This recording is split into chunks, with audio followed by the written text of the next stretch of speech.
เมื่อกี้นั่งคุยกับเนนบัมเรามาถ้ำแจ้งทำไมเราดำกลับอีกแล้ววะ สงสัยต้องสั่งกูต้ามาฉันซะแล้วเนนบัมบอกต้องเอามาอาบ ว่าถึงจะขาว ไปนู่นขาวมานี่ดำเลยไรแล้วปะไรหรือยัง ได้แล้ว เอามาแล้วเนาะ เจริญธรรมยามเย็นเช็คสัญญาณภาพสัญญาณเสียงก่อนเนาะไม่ต้องใช้ไมค์แล้วเนาะเสียงดังอยู่เป็นไงสัญญาณภาพ โอเคพระอาจารย์ สัญญาณภาพสัญญาณเสียงโอเคเนาะนี่ก็กลับมาพบกันเช่นเคยเนาะนี่ว่าบรรยากาศมันเหมือนมีหมอกควันเลยเนาะไฟป่ามาหรือเปล่า เช่นเคยจะเริ่มต้นยังไงดีล่ะทีนี้ เอานะแม่ชีนี่ก็รู้สึกว่าจะเหนียวแน่นดีเนาะภาวนาแม่ชีนี้สม่ำเสมอดีแม่ชี พระเราก็หน้าเดิมๆ พระเราหน้าเดิมๆ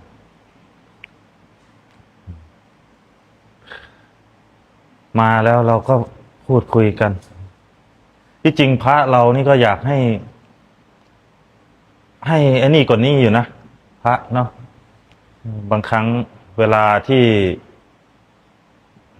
มีครูบาอาจารย์มาไลฟ์สดเราสังเกตนานแล้วพระเราแม่ชีนี่จะเสมอต้นเสมอปลายมาก คือพระเนี่ย ไม่ค่อยไอ้นี่เท่าไหร่จะมีแต่หน้าเดิมๆที่เห็น ไม่ว่าจะเป็นพระอาจารย์ตะวันมาไลฟ์หรือใครมาไลฟ์ก็ตาม จะมีแต่หน้าเดิมๆ ที่ลงมา คนที่ไม่มาเลยก็ไม่มาเลย อย่างนี้นะจะมีแต่หน้าเดิมๆที่เห็น ไม่ว่าจะเป็นเรื่องการทำข้อวัดเรื่องอะไรก็ตาม คือบางครั้งนี่มันเป็นความไม่ฉลาดนะที่ว่าไม่ฉลาดคือไม่ฉลาดยังไง คือว่าเวลาที่มีคนมาพูดให้ฟัง มีครูบาอาจารย์หรือมีพระรุ่นพี่ที่ท่านอยู่มาก่อนมาพูดให้ฟังเนี่ย เราคือไม่ได้สนใจในการศึกษา ส่วนมากมันไปสนใจนู่นน่ะคลิปเรียวติ๊กต็อก ก็ได้มันความรู้มันไปอยู่ในจอมือถือทั้งหมดที่เราสังเกต เราก็ว่าจะไม่พูดหรอกแต่ก็เห็นว่ามันเป็นโอกาสนะคือให้กำลังใจปลุกจิตสักหน่อยคือมันต่างจากเมื่อก่อนที่เราทำมานะเห็นไหมเมื่อเช้าไปบิณฑบาตกับหมู่คณะก็ได้ยินหมู่คุยกันเดี๋ยวคนนั้นอยากสึกคนนี้อยากสึกแต่มันก็ไม่แปลกไอ้คนที่อยากสึกเพราะเราก็เห็นอยู่พฤติกรรมเนาะเห็นอยู่พฤติกรรมมันอยู่แต่ในโทรศัพท์ข้อวัดไม่ได้สนใจภาวนาไม่ได้สนใจ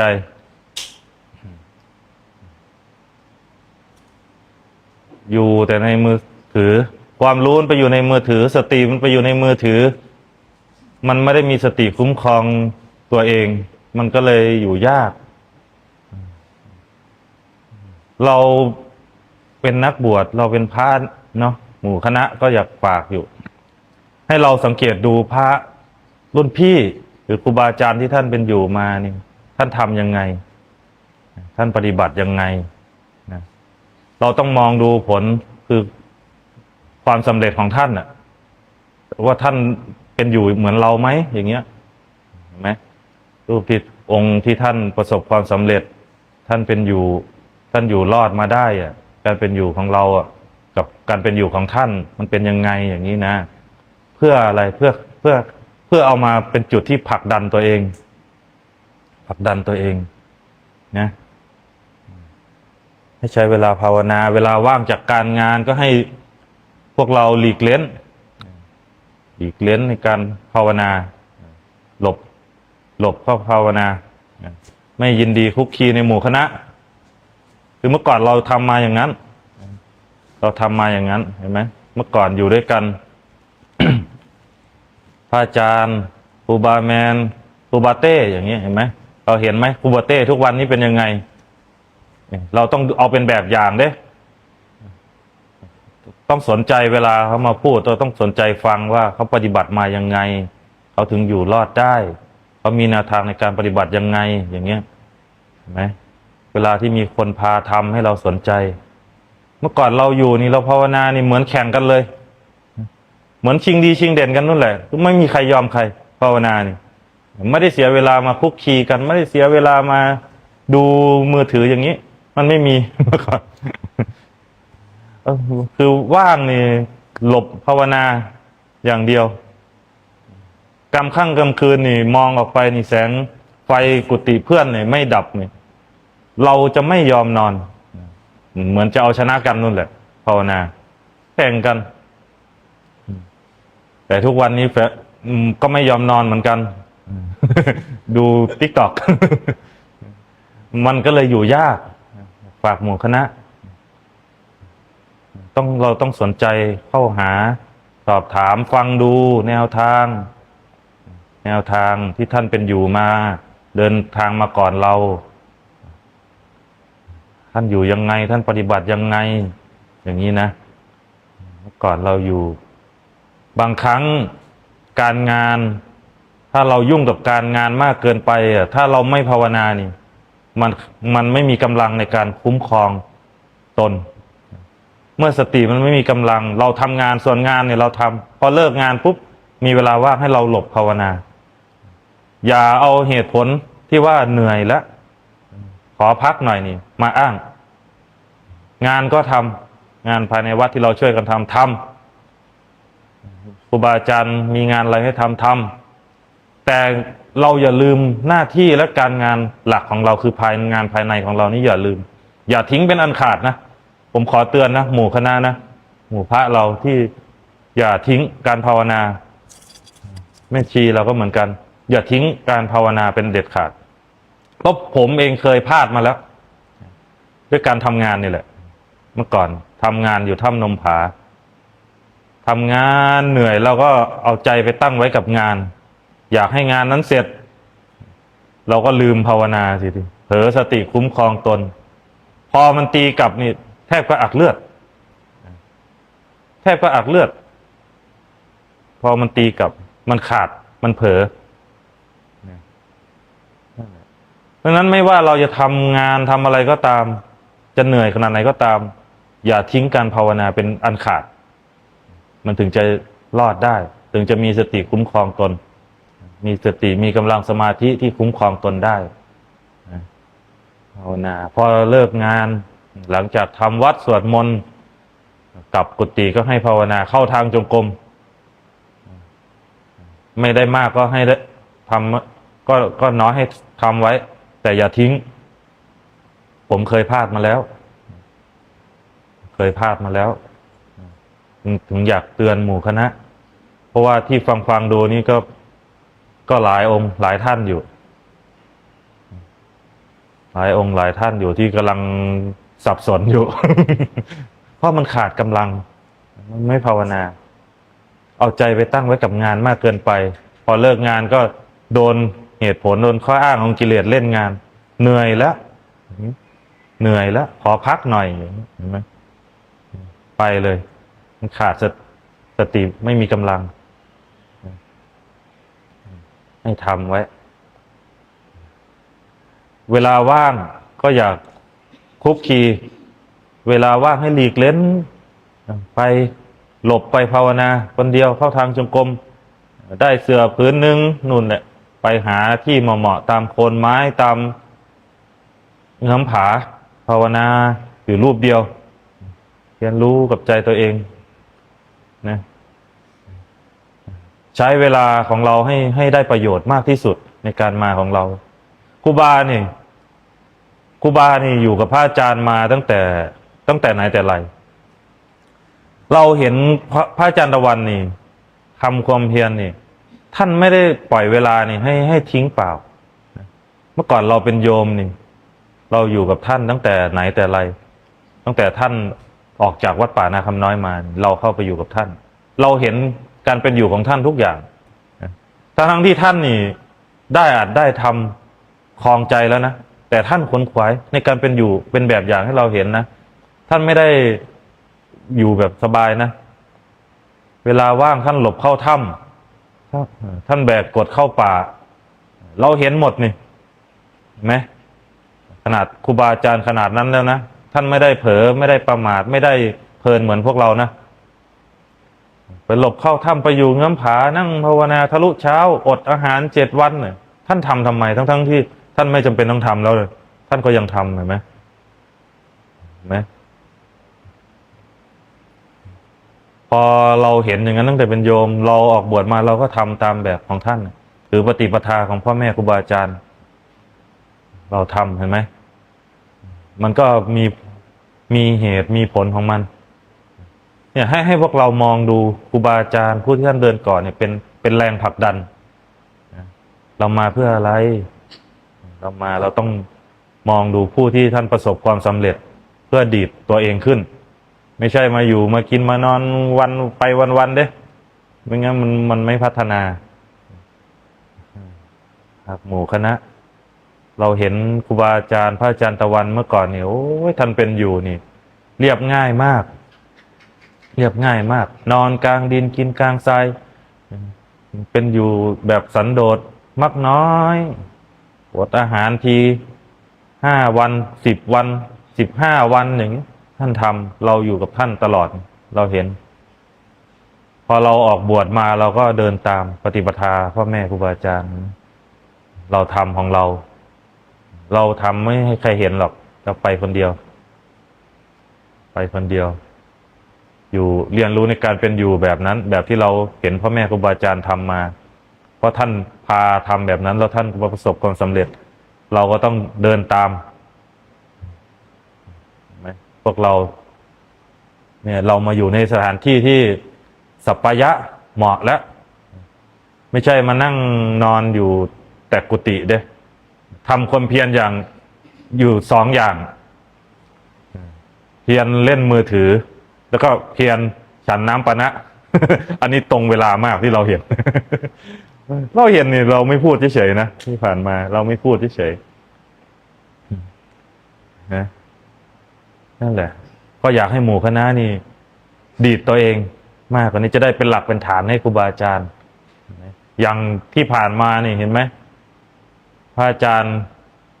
พาพวกเราเข้าป่าท่านก็ประกาศลง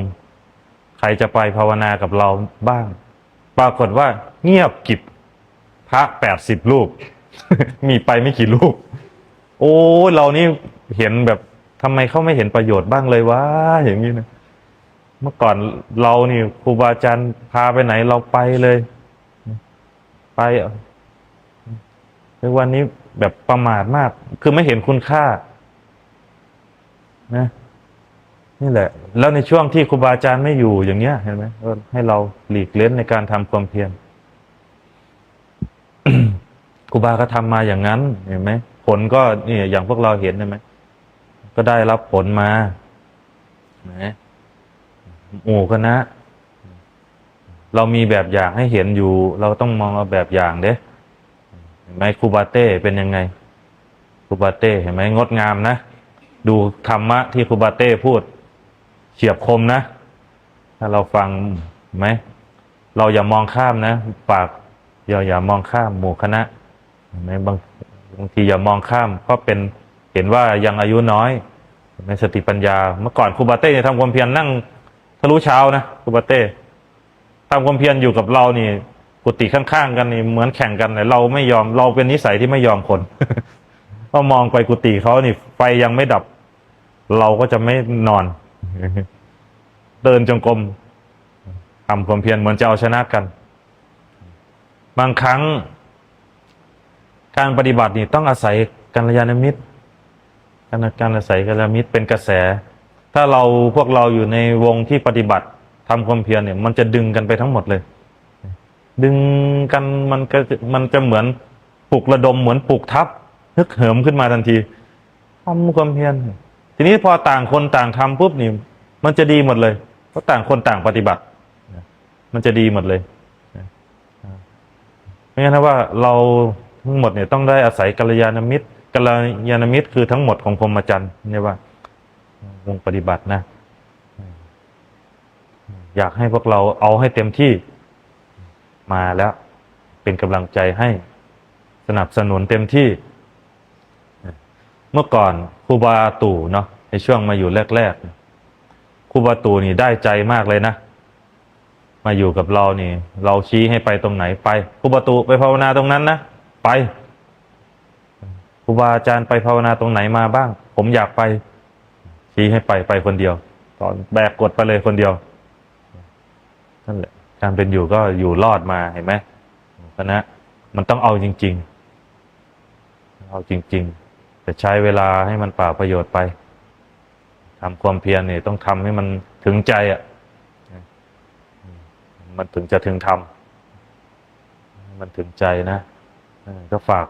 เป็นกำลังใจให้หมู่คณะมีคำถามเข้ามาบ้างไหมมีครับอาจารย์ อะไรคือความแตกต่างระหว่างการรับผิดชอบกับการยึดมั่น อะไรคือความแตกต่างระหว่างการรับผิดชอบกับการยึดมั่นครับอาจารย์ คือความรับผิดชอบนี่เพราะว่ามันเป็นยังไงล่ะความรับผิดชอบคือทำตามหน้าที่ความรับผิดชอบเนี่ยทำตามในสิ่งที่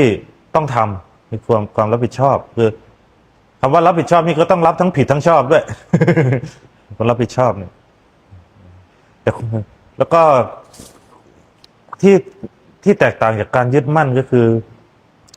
มันพอเราทำแล้วเราสามารถวางสิ่งนั้นได้ด้วยคือไม่สำคัญตนว่าตนเป็นผู้กระทำอ่ะเห็นไหมความรับผิดชอบนะคือทำตามหน้าที่ทำในสิ่งที่เราได้รับมอบหมายแต่ก็ไม่ได้สำคัญว่าเราเป็นผู้กระทำคือไม่ได้สำคัญว่าดีกว่าใครเหนือกว่าใครนะแต่ถ้าเราทำในสิ่งที่เราในสิ่งที่เรารับผิดชอบเมื่อเราทำแล้วเรามีโอ้อวดเราสำคัญว่าเราเหนือกว่าอย่างนี้นั่นคือการยึดมั่นเนี่ยมันแตกต่างอย่างนี้คือทำแล้วก็ทำเพราะเห็นว่าเป็นประโยชน์ทำเพราะว่าเห็นว่าสมควรทำนี่คือความรับผิดชอบ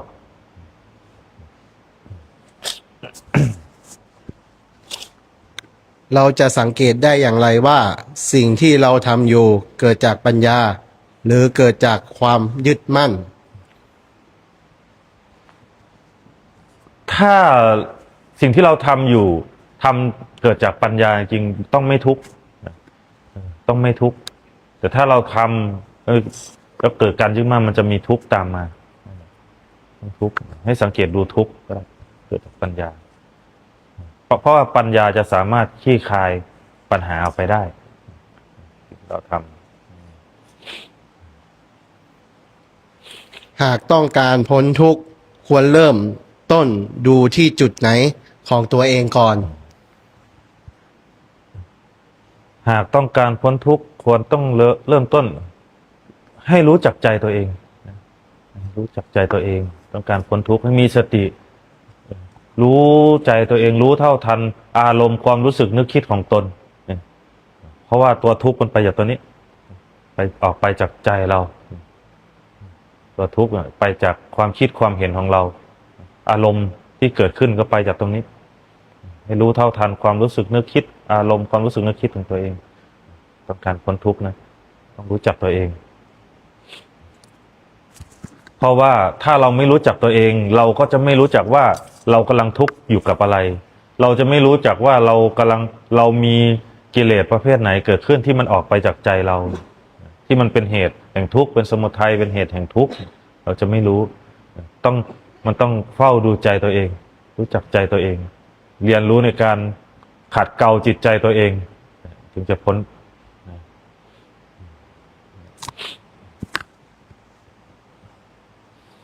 ในสถานการณ์ที่ใจถูกรบกวนมากๆควรตั้งหลักอย่างไรตั้งสติ ติกลับมาอยู่กับลมหายใจนะก็มาเรียนรู้อยู่กับลมหายใจเอาพอสติกลับมาเอาจิตมาตั้งไว้ที่กายนะเรียนรู้ระหว่างกายกับใจตัวเองรบกวนนะแล้วเราจะเห็นเลยว่าตัวทุกข์ที่แท้จริงไม่ได้อยู่ข้างนอกไม่มีใครเลยที่มาทำให้เราทุกข์มีแต่เรานี่แหละที่ทำให้เราทุกข์นะให้กลับมาอยู่ที่ลมหายใจแล้วก็เรียนรู้กับตัวเองสติกับที่ฐานของลมหายใจเพราะว่าลมหายใจเนี่ยจะสร้างความเป็นกลางให้กับเราเมื่อไหร่ที่เราน้อมความรู้สึกมาอยู่กับลมหายใจเนี่ยเห็นไหมนั่นแหละจะได้กับมันจะมีสติแล้วก็มีสมาธิตรงนั้น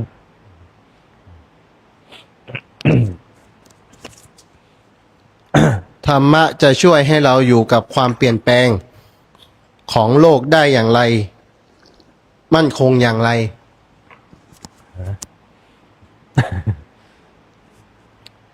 ธรรมะเนี่ยจะทำให้เราเข้าใจโลกตามความเป็นจริงได้คือโลกมันหมุนเวียนเปลี่ยนแปลงไปอย่างนั้นแหละตามเหตุปัจจัยภายนอกธรรมะเนี่ยคือธรรมะนี่คือความจริงนะธรรมะนี่สอนให้เราเรียนรู้ให้เห็นความจริงตามความเป็นจริงเมื่อเราเรียนรู้ศึกษาธรรมะทำความรู้ให้เห็นตรงตามความเป็นจริงเข้าใจโลกตามความเป็นจริงเราก็จะสามารถอยู่กับโลกได้อย่างมั่นคงคือใจคือมันไม่คล้องไปกับความไม่เที่ยงของมันไม่คล้องคืออารมณ์มัน ใจมันไม่ไปอันนี้อยู่กับความเป็นโลกมันไม่ไปตั้งอยู่กับความเป็นโลกเพราะมันเห็นความจริงว่ามันไม่เที่ยงมันหมุนเวียนเปลี่ยนแปลงไปอย่างนั้นคือในการเรียนรู้แล้วก็ยอมรับเรียนรู้ยอมรับกับโลกตามความเป็นจริงเห็นโลกตามความเป็นจริงมันก็สามารถอยู่กับโลกได้โดยที่ไม่หวั่นไหวโดยที่ไม่คัดค้านต่อความจริงในสิ่งที่มันเป็นอยู่นะมันจะอยู่ได้โดยมั่นคงใจที่ยอมรับกับโลกตามความเป็นจริงได้ปิดพัดลมเนี่ยมันเสียงมันรบกวน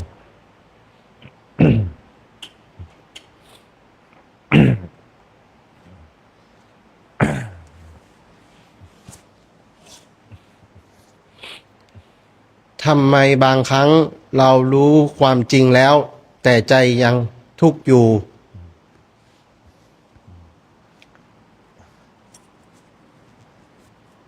ทำไมบางครั้งเรารู้ความจริงแล้วแต่ใจมันยังทุกข์อยู่เพราะมันยังไม่จริงเพราะมันยังรู้ไม่จริงถ้ามันยังทุกข์อยู่นะบางครั้งสิ่งที่มันรู้นั่นน่ะมันไม่ได้รู้ตรงมันไม่ได้รู้ความจริงตรงต่อความเป็นจริงบางครั้งมันเป็นความรู้ที่รู้ด้วยความคิดความเห็นที่มันคิดว่าจริงมันยังทุกข์อยู่ความรู้ที่มันยังคิดคือที่มันคิดว่าจริงนั่นน่ะมันยังไม่จริงนะมันก็เลยยังทุกข์อยู่มันไม่สามารถยอมรับได้นะแต่ถ้าความจริงจริงๆเนี่ยมันอยู่เหนือความคิดอยู่เหนือความเห็นความจริงจริงๆนั่นแหละมันจะพ้นไปนะ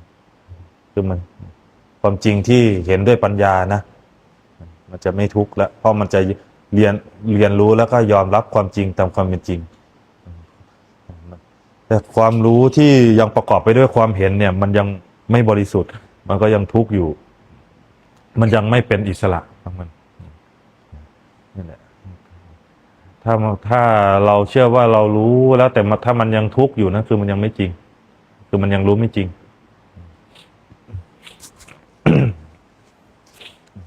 ความจริงที่ทำให้พ้นทุกข์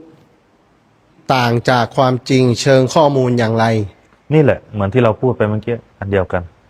ความจริงที่ทำให้พ้นทุกข์นี่คือต้องเห็นจริงตามความเป็นจริงเห็นด้วยปัญญาจะพ้นทุกข์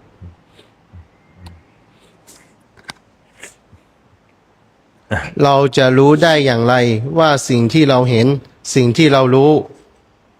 เป็นความจริงหรือเป็นเพียงความคิดของเราให้เราสังเกตดูอารมณ์ให้เราสังเกตดูอารมณ์ถ้าสิ่งที่เราเห็นเนี่ยมันเป็นความคิด ความเห็นของเราเนี่ยให้เราสังเกตดูความพอใจความไม่พอใจของเรา ถ้าเราคิดว่าจริงเนี่ยถ้ามันเป็นความจริงของความคิดเนี่ยมันจะมีความยินดีพอใจอยู่ในนั้นเพราะมันเห็นว่ามันจริงมันตรงต่อความเห็นของเรานั่นแหละนั่นเห็นจริงไปตามความคิดความเห็นสังเกตดูอารมณ์ความรู้สึกนึกคิดความเห็นของเราความยินดีพอใจแต่ความจริงของมันอยู่เหนือความพอใจและความไม่พอใจนั่นความจริงจริงๆเป็นความจริงที่ตรงต่อความจริงจริงๆตัวนั้นมันจะอยู่เหนือความพอใจและความไม่พอใจตัวนั้นมันจะไม่มีอารมณ์มันจะคือมันเห็นมันเหนือคำพูดเห็นจริงๆเหนือคำพูดและความจริงจริงๆมันจะเป็นอย่างนั้นมันก็เลยไม่ติดอยู่พอมันเห็นแล้วใจมันจะเป็นอิสระจากอารมณ์ด้วยมันจะคลายออกนะให้เราสังเกตดูอารมณ์กราบเรียนสอบถามเจ้าค่ะ โยมปฏิบัติไปแล้ว มันไม่ไปหน้าไม่มาหลัง แต่เห็นตัวข้างในที่มันจะส่งออก อย่างเดียว โยมเฝ้าดูมันอยู่ แบบนี้โยมทำถูกไหมเจ้าค่ะ ถูกให้เฝ้าดูอย่างนั้นแหละเมื่อมันเห็นเนี่ยเฝ้าดูใจตัวเองนั่นแหละก็ค่อยๆเรียนรู้กับใจตัวเอง คือปฏิบัติมันเป็นอย่างนั้นแหละเฝ้าดูใจ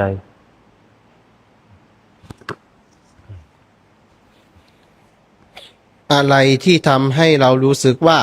ฉันต้องถูก มานะความสำคัญในความรู้ของตนมานะตัวนี้ทิฏฐิมานะความสำคัญในความรู้ความเห็นของตน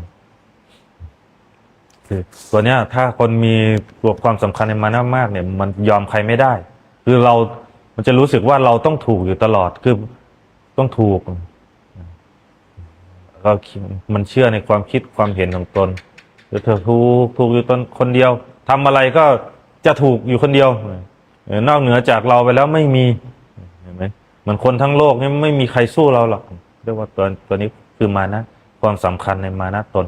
ความถือมานะตนสำคัญตนว่าตนดีกว่าเขามันก็เลยถูกอยู่คนเดียวต้องถูกอยู่ตลอดสำคัญตนว่าตนเหนือกว่าเขาเห็นไหมมันจะเป็นอย่างนั้นคือยอมใครไม่ได้ก็ถูก เวลาใครเห็น เวลาใครไม่เห็นด้วยทำไมใจเราถึงร้อน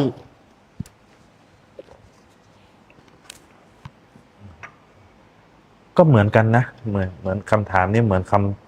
เหมือนเหมือนกับคำถามที่แล้วนั่นแหละคำตอบเพราะมันสำคัญในความรู้ของตนก็คือการถือทิฏฐิมานะตนพอมีใครมาขัดกับความเห็นของเรามันไม่ยอมใจมันจะร้อนมันยอมไม่ได้ไงสำคัญในความรู้ของตน คนเราจะรู้ได้อย่างไรว่าใจกำลังเป็นอิสระ หรือกำลังถูกอารมณ์ครอบงใจที่ไม่ทุกข์นั่นแหละคือใจที่เป็นอิสระ ใจที่ไม่คนใจที่ไม่เอาใจนี้ไปตั้งไว้กับบุคคลอื่นใจตรงนั้นจะเป็นอิสระมาก ใจที่ไม่หวังอะไรจากใคร ใจดวงนั้นจะเป็นอิสระมากนึกออกไหมใจที่ไม่หวังอะไรจากใคร ใจที่เรียนรู้ในการพึ่งตัวเอง ใจตรงนั้นจะเป็นอิสระมากคือการไม่เอาใจไปตั้งไว้กับบุคคลอื่นไม่เอาใจไปตั้งไว้กับคำยินดียินร้ายของบุคคลอื่นใจตรงนั้นจะเป็นอิสระในตัวของมันเองเพราะเมื่อไหร่ก็ตามที่เราเอาใจไปตั้งไว้กับบุคคลอื่นอย่างเราไปหวังในการว่าคนอื่นจะยอมรับเราก็จะเป็นทุกข์เมื่อไม่ได้รับการยอมรับนะเมื่อไหร่ที่เราเอาใจไปตั้งไว้กับคนอื่นด้วยการหวังว่าคนอื่นเขาจะชมเมื่อเราทำอะไรแล้วหวังว่าจะมีคนชมเราก็จะเป็นทุกข์ใจที่ไม่หวังใจดวงนั้นจะเป็นอิสระมากเพราะว่าเมื่อไหร่ที่เราไม่หวังมันก็จะไม่ผิดหวังจะเป็นอิสระจากอารมณ์ทั้งหลายมันเป็นอิสระของมันใจที่ไม่หวังใจที่แบบ ไม่ร้องขออะไรจากใครใจตรงนั้นจะเป็นอิสระมาก มันจะยืนหยัดอยู่ด้วยตัวมันเอง ในอารมณ์ความรู้สึกนั้นมันจะเป็นเหมือนคนที่เห็นแก่ตัวนี่แหละว่างเหมือนไม่มีใครภายใน เหมือนเราเนี่ยเรายกอย่างทำไมเราถึงพูดว่า อย่าเอาใจมาตั้งไว้ที่เรานะเพราะเราไม่มีใครนะ เพราะคำว่าเราไม่มีใครไม่ใช่ว่าเราใจดำไม่ใช่ว่าเราไม่รู้จักเห็นอกเห็นใจใครนะความหมายก็คือเราไม่ได้หวังอะไรจากใคร เราไม่ได้หวังอะไรจากใคร เราเรียนรู้ด้วยการอยู่ด้วยตัวของเราเอง เราไม่เคยร้องขออะไรจากใครเห็นไหมใจตรงนั้นเป็นอิสระเราไม่เคยร้องขออะไรจากใคร ไม่เคยเรียกร้องอะไรจากใครเห็นไหมเพราะเวลาที่เราไม่ได้เรียกร้องอะไรจากใคร เราก็จะไม่รู้สึกว่าต้องตอบแทนบุญคุณใคร มันจะเป็นอิสระของมันอยู่ในตัวมันยืนหยัดอยู่ด้วยตัวมันเอง ในความมันเป็นเหมือนคนที่หยิ่งทะนง แต่ที่จริงแล้วมันไม่ใช่ มันเป็นใจที่เป็นอิสระ เพราะมันผ่านการเรียนรู้ผ่านการผิดหวังมามากพอแรงแล้ว ผ่านความทุกข์มาพอแรงแล้ว จนได้เรียนรู้ว่า เมื่อไหร่ก็ตามที่เราเอาใจไปตั้งไว้กับบุคคลอื่น เราเป็นทุกข์คือมันผ่านประสบการณ์ตอนนั้นมา มันก็เลยหมดหวัง ใจที่ไม่หวังอะไร พึ่งตัวเองพึ่งธรรมพึ่งเหตุของเหตุแห่งกรรมและผลของกรรมตัวเองเห็นไหมพึ่งอยู่อย่างนี้ ใจตรงนั้นจะเป็นอิสระมาก ถ้าเราทำดีก็คือดีเห็นไหมไม่ได้หวังว่าจะมีใครมาชม ผลมันก็คือดีอยู่ในตัวของเราอยู่แล้ว แม้ไม่มีใครรู้ไม่มีใครเห็น เราก็ดีของเราอยู่แล้วนะมันจะเป็นอิสระ คือมันไม่ต้องคอยกังวลว่าจะมีใครเห็นไหมเนาะจะมีใครชมเราไหมเนาะไม่ได้แสวงหาการยอมรับจากใคร แต่มันจะเป็นอิสระมากคือมันพ้นไปจากอารมณ์ทั้งหลาย พ้นไปจากการแสวงหาการยอมรับ ไม่ได้ต้องการการยอมรับจากใคร แต่มันยอมรับตัวมันเองได้ใจนั้นจะเป็นอิสระอยู่ได้ด้วยยืนหยัดด้วยตัวเองอย่างนี้นะใจนั้นจะเป็นอิสระมาก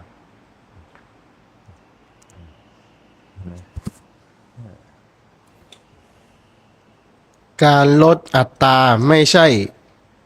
การลดคุณค่าในตัวเอง ตรงนี้ควรเข้าใจอย่างไร การลดอัตรานั่นแหละคือการยกระดับคุณค่าในตัวเอง ไม่ใช่ว่าการได้ค่าตัวเองนะคนที่สามารถยอมได้เปิดพื้นที่ของใจทำลายตัวตนได้นั่นแหละคือผู้ที่มีใจสูง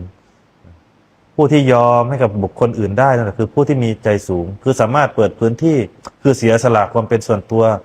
พื้นที่ภายในเสียสละตัวเองให้คนอื่นเข้ามาอาศัยได้การลดอัตราคือคนที่มีใจสูง แต่คนที่มีอัตราตัวตนสูงเนี่ยมันเป็นคนที่เห็นแก่ตัว มันไม่ยอมให้ใครเข้ามาแทรกแซงได้มีแต่ความเห็นแก่ตัวมีแต่ความสำคัญตัวความยึดมั่นถือมั่นอยู่ในตัวนั้นนั่นแหละลดอัตรา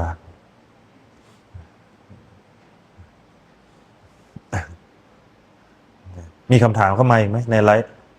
บรรยากาศนิ่งเงียบซะเหลือเกิน เราก็ไปไม่ถูกเหมือนกันเหมือนมีเราอยู่คนเดียวในที่นี้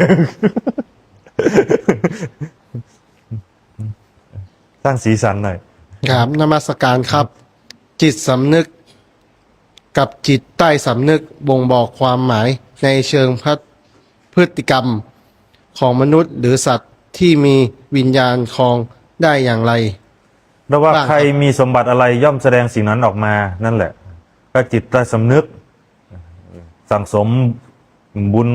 ญาบารมีคือในสิ่งที่เป็นกุศลไม่มากก็จะแสดงสิ่งนั้นออกมานะให้เราเข้าใจอย่างนั้นแหละเพราะทุกอย่างก็แสดงออกมาจากจิตจากใจนั่นแหละใต้สำนึกของแต่ละคนน่ะใครมีสมบัติอะไรเขาก็ย่อมแสดงสิ่งนั้นออกมามันก็เลยไม่แปลกที่เราเห็นทำไมคนนั้นถึงเป็นคนที่ชอบพูดเพ้อเจ้อส่อเสียดนินทาทำไมคนนั้นทำไมเป็นคนที่มีจิตใจดีอย่างเงี้ยนั่นคือจิตสำนึกคือมันเป็นสิ่งที่สั่งสมมามันเป็นอย่างนั้นให้เราเข้าใจอย่างนั้นแหละทำอย่างไร จึงจะพ้นทุกข์มีจิตใจอิสระอยู่เหนืออารมณ์ค่ะ เหมือนเราพูดไปทั้งหมดแล้วนะคำถาม ฝึกสติเนาะเบื้องต้นฝึกสติเจริญสตินะให้ได้ให้เป็นพื้นฐานก่อน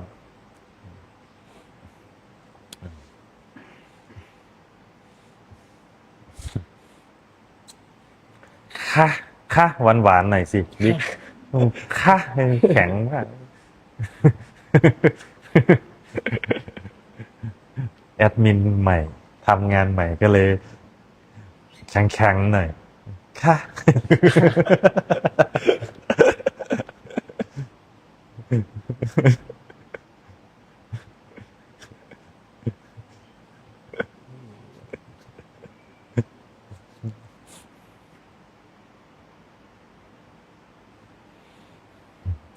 พวกเรามีอะไรจะคุยกันไหมล่ะมีคำถามไหม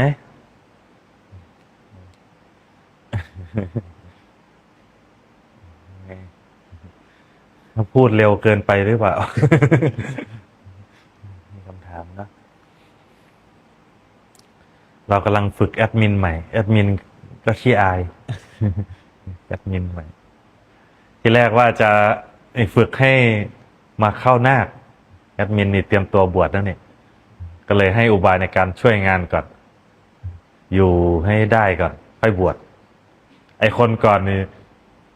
พอจับโกนหัวปุ๊บหนีเลย อยู่กับครูบาอาจารย์แล้วกลัวว่างั้นเอ้าตั้งหน้าตั้งตามหาครูบาอาจารย์กดว่ามาอยู่ด้วยแล้วกลัวเรา ก็เลยลักหนีกลางคืนเลย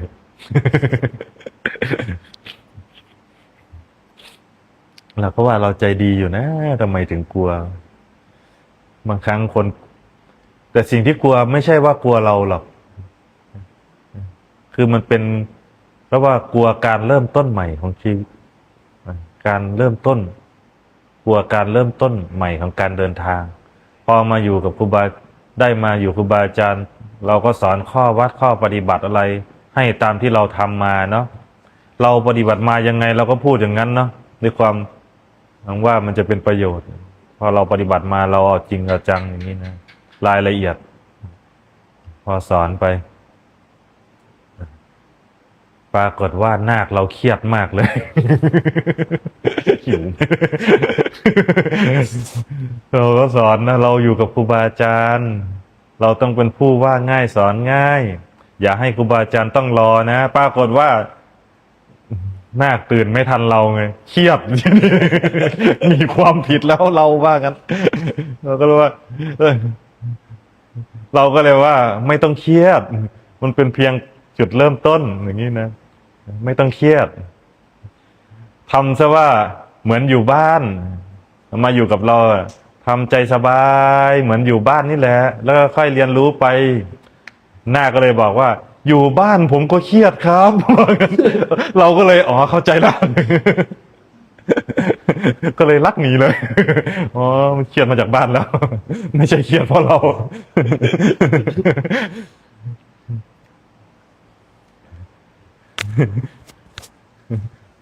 ตอนนี้ก็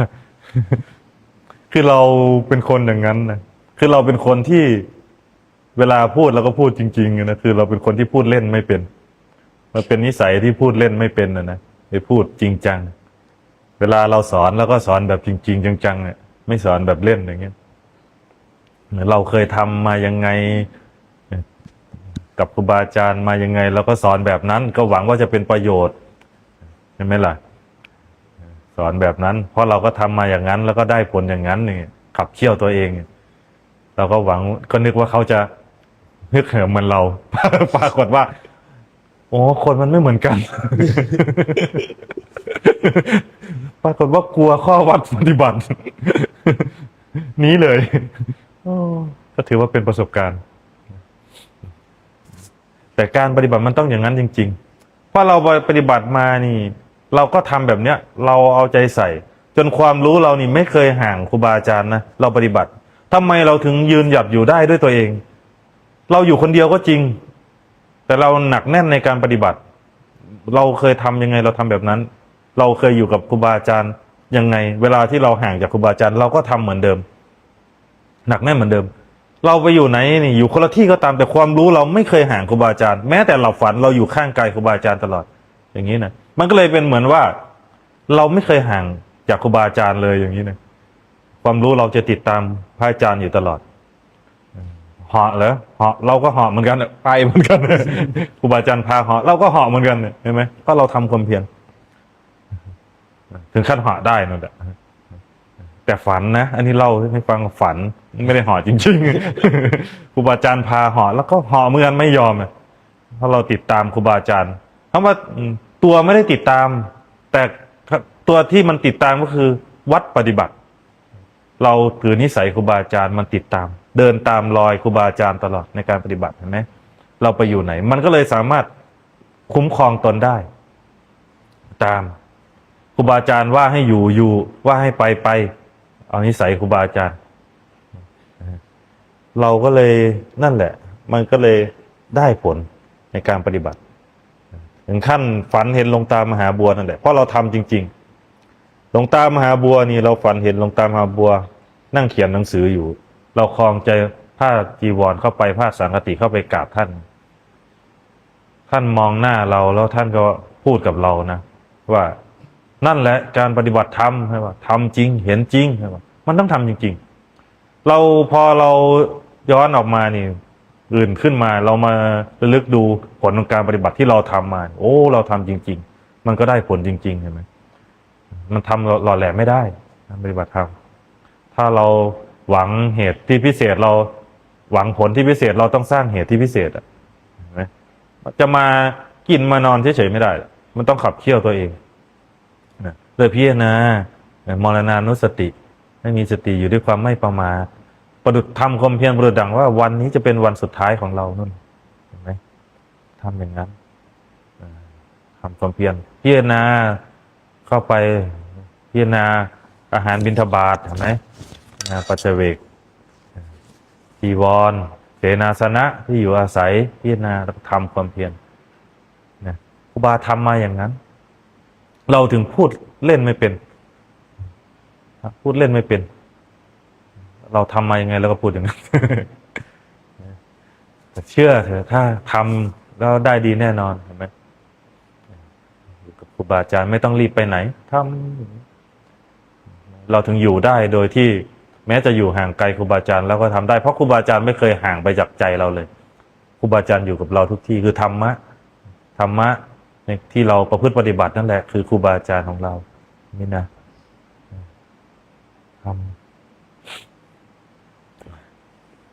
มีคำถามเข้ามาไหมมีคำถามเข้ามาครับพระอาจารย์สมาธิในระดับไหนควรแก่การเจริญวิปัสสนาครับสมาธิในระดับไหนควรแก่การวิปัสสนาคือสมาธิเนี่ยในเบื้องต้นเนาะสำหรับผู้ปฏิบัติเนี่ยเราต้องฝึกสมถะก่อนให้ได้ซะก่อนสมถะเพื่อยังจิตให้สงบเพื่อคลายจากความฟุ้งซ่านในไม่ให้มันไปอดีตไปอนาคตซะก่อนค่อยถอยออกมาในขั้นกลางค่อยถอยออกมาขั้นกลางสมาธิขั้นกลางๆนี่แหละขั้นกลางๆที่สามารถรู้ได้เห็นได้นี่แหละควรแก่การวิปัสสนาขั้นกลางสมาธิคือไม่ลึกเกินไปแล้วก็ไม่ออกนอกเกินไปอยู่กลางๆถึงจะเป็นสมาธินะตัวนี้สมาธิที่สามารถประคองอารมณ์เพื่อเรียนรู้เพื่อเดินปัญญาได้เพื่อเรียนรู้หรือในขั้นของลักขณูปนิยฌานคือมีสมาธิมีสติสมาธิที่เรียนรู้กับอนิจจลักษณะเห็นเรียนรู้เมื่อมีผัสสะกระทบอย่างเงี้ยแต่มีสติสมาธิประคองอารมณ์ได้อยู่เรียนรู้อยู่นี่คือในขั้นที่ต้องมันจะสามารถเดินปัญญาได้คือเห็นความมันจะเห็นสามารถเรียนรู้ได้เห็นความจริงทั้งภายนอกและภายในความจริงภายนอกคือผัสสะตัวกระทบนี่แหละความจริงภายในคือก็คือผัสสะคือตัวที่มันดิ้นเนี่ยมันจะเดินปัญญาได้คือมันจะสามารถเรียนรู้เหตุแห่งทุกข์และความดับไปของทุกข์ได้มันจะเห็นอย่างนี้เห็นทั้งภายนอกและภายในสมาธิขั้นนี้จึงจะเป็นสัมมาสมาธิมันจะสามารถ เดินวิปัสสนาสามารถทำความเห็นให้ถูกได้ เป็นสัมมาสมาธิได้ เพราะก็ว่าสัมมาสมาธิคือมีความเห็นถูก คือจะไม่หลบตัวนี้ ไม่ใช่ว่าปุ๊บหลบ ไม่เอาหลบเข้าไม่ให้มันรับรู้ อันนั้นเป็นมิจฉาสมาธิอยู่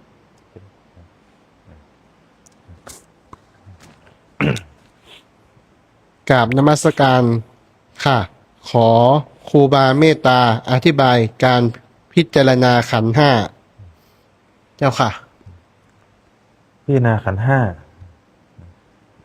ขันธ์ห้าประกอบไปด้วยอะไรล่ะ รูปเวทนา สัญญาสังขารวิญญาณ มันพิจารณาไม่ยากหรอกนะท่านก็ตัดไว้แล้ว ให้เราพิจารณาลงในกฎของไตรลักษณ์ให้เห็นความไม่เที่ยงเห็นไหมท่านก็ตัดไว้แล้วว่ารูปไม่เที่ยง เวทนาไม่เที่ยง สัญญาไม่เที่ยง สังขารไม่เที่ยง วิญญาณไม่เที่ยงพิจารณาให้เห็นความไม่เที่ยงพิจารณาไตรลักษณ์นะสิ่งไหนไม่เที่ยงสิ่งนั้นแหละไม่ความสำคัญยึดมั่นถือมั่นว่าเป็นเราเป็นของเรานะทุกวันนี้เราก็ทุกข์เพราะความสำคัญนี่แหละ ด้วยการหลงว่ามันเป็นของเที่ยงนี่แหละเห็นไหมขันธ์ห้ารูปไม่เที่ยงรูปเป็นยังไงรูปเนี่ยประกอบไปด้วยอะไรถ้าร่างกายนี้ก็เป็นรูปนี่หยาบรูปนี่ถ้าว่ารูปธรรมมันเที่ยงไหมเมื่อก่อนเราก็ไม่ได้แก่เรามาจากความเป็นเด็กเคลื่อนเปลี่ยนแปลงไปเห็นไหมรูปเสียงนี่เข้าใจว่าเป็นรูปอันหนึ่งเสียงที่มากระทบนี่มันเที่ยงไหมเกิดดับนะพิจารณาเราเมื่อเราเห็นว่ารูปไม่เที่ยงเกิดขึ้นแปรเปลี่ยนแล้วก็ดับไปเราก็จะไม่ทุกข์กับเสียงไม่ยึดมั่นกับเสียงมันจะคลายออกจากความพอใจและความไม่พอใจเราจะเห็นความจริงว่ามันไม่มีสิ่งไหนตั้งอยู่เกิดขึ้นแล้วก็แปรเปลี่ยนไปเวทนาสุขทุกข์เป็นยังไงเที่ยงไหมเฉยๆเป็นยังไงเราพิจารณาถามไปค้นคว้าเข้าไปเอาไตรลักษณ์เข้าพิจารณาสัญญาเป็นยังไงเที่ยงไหมไม่เที่ยงสัญญาเห็นไหมเดี๋ยวจำได้บ้างเดี๋ยวจำไม่ได้บ้างเดี๋ยวรู้บ้างเดี๋ยวลืมเดี๋ยวรู้เดี๋ยวลืมเห็นไหมเดี๋ยวจำในสิ่งที่ดี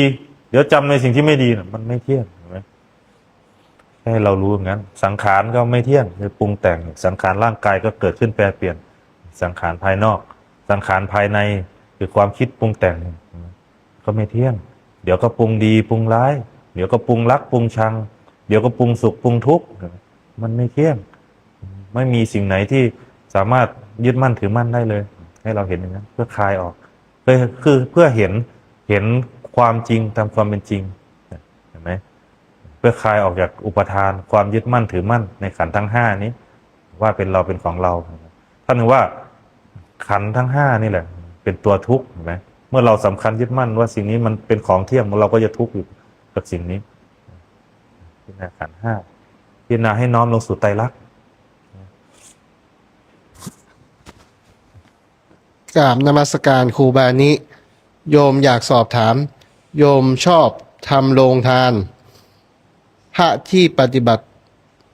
ดีปฏิบัติชอบเวลาทำอีกใจก็จะเกรงใจอีกใจอยากบอกบุญกับเพื่อนทำบุญร่วมกันเราจะวางใจอย่างกับความคิดแบบนี้ค่ะ อ่านว่าอะไรวะอ่านใหม่ชื่อก ราบนมัสการครูบานิโยมอยากสอบถามโยมชอบทำโรงทานพระที่ปฏิบัติดีปฏิบัติชอบเวลาทำอีกใจก็จะเกรงใจอีกใจอยากบอกบุญกับเพื่อนทำบุญร่วมกันเราจะวางใจอย่างกับความคิดแบบนี้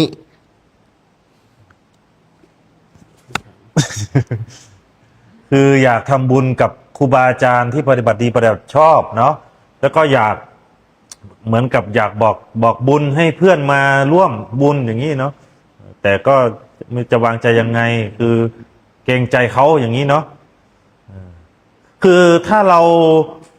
อยากทำให้เราทำไปเลยนะให้เราทำไปเลยไม่ต้องไปนี่หรอก ถ้าเราทำไปเลยทำเป็นตัวอย่าง ถ้าเขามีนิสัยวาสนาที่เขาถ้าเขาเห็นเขาจะทำเองเขาจะเห็นเองนะให้เราทำไปเลย มันจะได้ไม่ต้องไปกังวล ให้เราทำไปเลย แม้ไม่มีใครทำเราทำให้นับหนึ่งที่เราไปเลย มันจะคลายออกจากความกังวล ส่วนคนที่เขาเห็นถ้าเขาเห็นว่าเป็นประโยชน์เขาเห็นว่าเป็นประโยชน์เขาก็จะยินดีในการทำร่วมกับเราเองให้เราทำไปเลย ไม่ใช่ว่าเราคิดดีทำดีอยากทำบุญไปชวนคนอื่นมาทำถ้าเกิดว่าโดนเขาสวนกลับมานี่มันจะไม่ได้บุญนะ ให้เราทำไปเลยนะให้เราทำใครทำใครได้นะถ้าเราอยากทำเราก็ทำไปเลย เราก็ได้บุญนั่นแหละนะถ้าเขามีนิสัยวาสนาเขามีจิตใจที่เห็นว่ามันเป็นประโยชน์เขาก็จะยินดีในการร่วมด้วยกับเราเองให้เราทำไปเลย ถ้าเราอยากให้คนอื่นทำดีนี่เราต้องทำดีนำไปก่อน เราต้องเป็นแบบอย่างคือเดินก่อนให้เขาเห็นนั่นแหละจะได้ไม่ต้องกังวลแล้วทำไปเลยทำตามกำลังของเรานั่นแหละกำลังศรัทธากำลังทรัพย์ของเรานั่นแหละกำลังความสามารถของเรานั่นแหละทำไปเลยของใครของมัน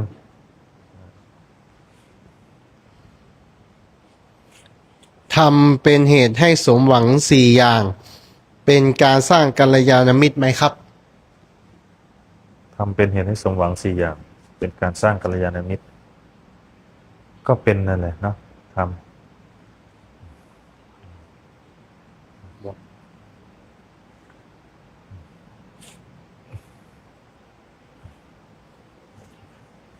คือคำถามมันจับใจความไม่ได้เราก็ไม่รู้จะตอบยังไง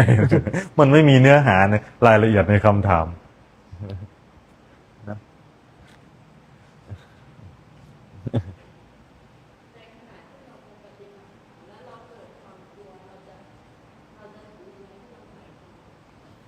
ขณะที่เราปฏิบัติแล้วเราเกิดความกลัว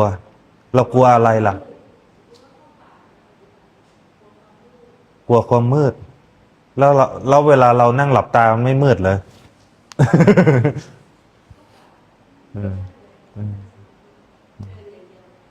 แต่กลัวความมืด ให้เราถ้าเราเดินถ้ามันกลัวนะครูบาแนะนำอุบาย ถ้าเราเข้าป่าแล้วเรารู้สึกกลัวให้เรามองทอดสายตาออกไป มองออกไปดูไกลๆมองดูธรรมชาติ ตรงนั้นแหละให้เราเรียนรู้ณขนาดนั้นเลย เรียนรู้กับความจริงณขณะนั้น แล้วก็ถามใจตัวเองว่ามันกลัวอะไร มันกลัวอะไร มันกลัวป่า หรือมันกลัวอะไร ถ้าว่ามันกลัวป่าเหรอแล้วทำไมกลางวันมันไม่กลัวถามตัวเองค้นหามันถามตอบ เราจะได้คำตอบเลยอ๋อที่จริงแล้ว มันกลัวตาย ที่มันไม่ได้กลัวป่า ไม่ได้กลัวความมืด ไม่ได้กลัวอะไร มันกลัวตาย เพราะขณะที่มันกลัวนะมันมีเหตุผลมาสร้างมาหลอกในความกลัวนั้นอยู่นะเรานี่เป็นคนหนึ่งเราสังเกตเห็นนะครูบานี่สมัยที่เรายังไม่ได้บวชนี่ เราเข้าป่าเป็นชีวิตจิตใจเลยนะแต่มันไม่รู้สึกกลัวอะไรเลย เพราะในมือนี่ถือปืนมันไม่กลัวอะไรจะมากูยิงมือหมดมือ ตายเรียบอะใช่ไหมแต่พอเราเข้าป่าไปอยู่ถ้ำคนเดียวแบกกดไอตอนกลางวันมันก็ไม่กลัวนะใช่ไหม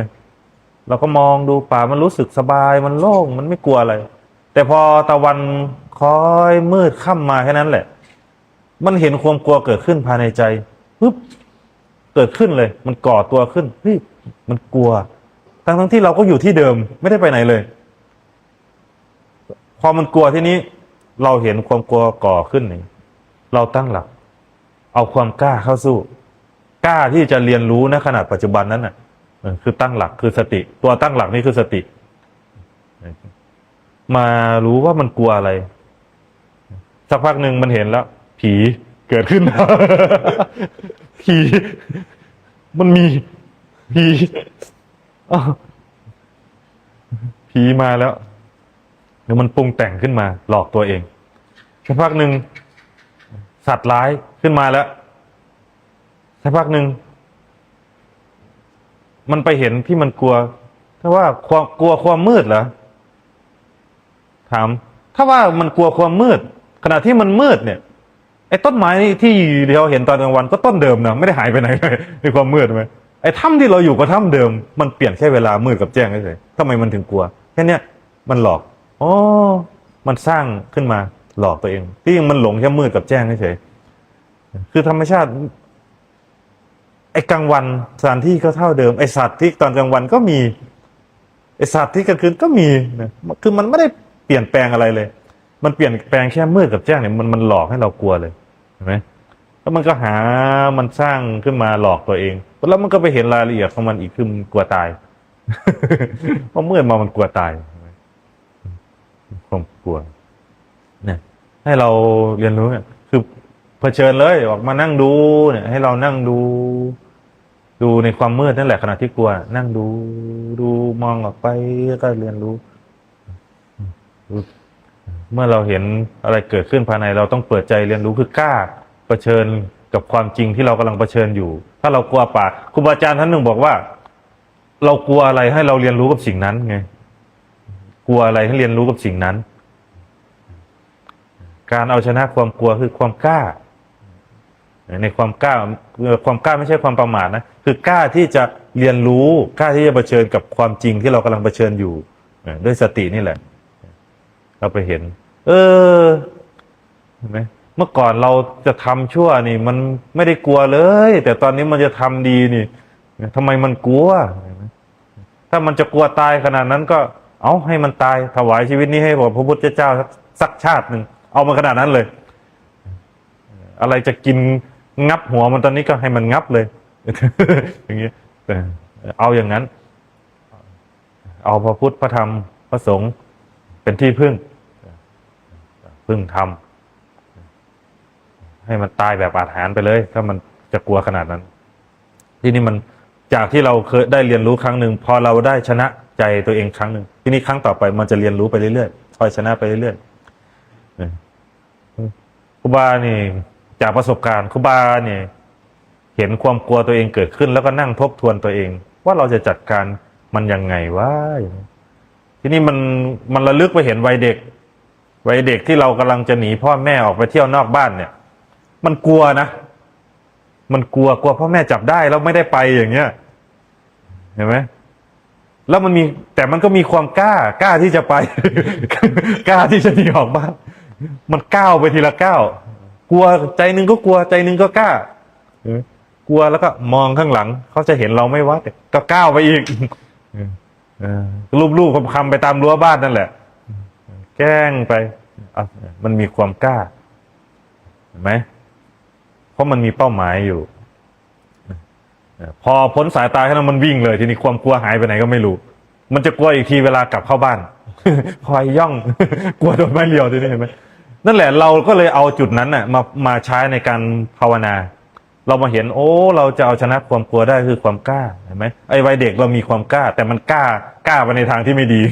กล้าหนีเที่ยวเห็นไหมทีนี้เราก็เลยไปเอาจุดนั้นอุปนิสัยตรงนั้นน่ะมาพัฒนามาใช้ในการภาวนาเราต้องกล้าสิเห็นไหมกล้าที่จะพัฒนาเนี่ยกล้าไปในสิ่งที่ดีมันต้องกล้าเห็นไหมเราก็มาเอาตรงนี้มาพัฒนา